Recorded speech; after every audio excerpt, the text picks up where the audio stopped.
Iki tulis sing kitungku kanggo sira hapsari ning kalbu eseme kang manis madu dasar ayu parasmu kang tanpa layu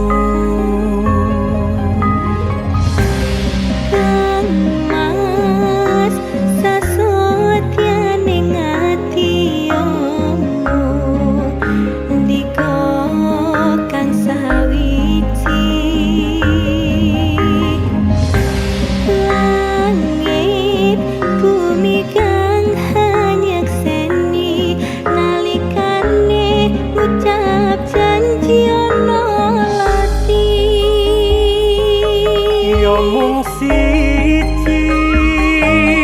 sesotyaku memanekku mung ngimas wong ayu banyuwanku mekang mas horeli marang janji setiamu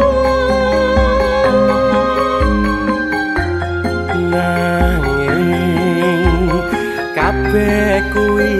muspra eling kalamun pupu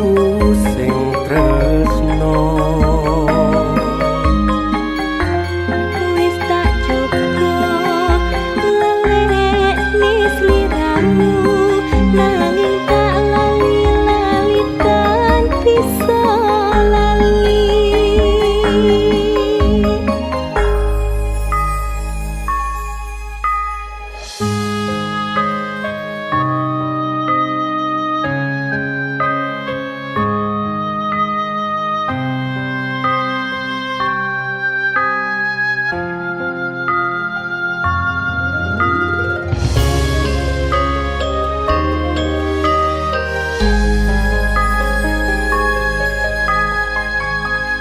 Iki tulis sing kitungku kanggo sira hapsari ning kalbu eseme kang manis madu dasar ayu parasmu kang tanpa layu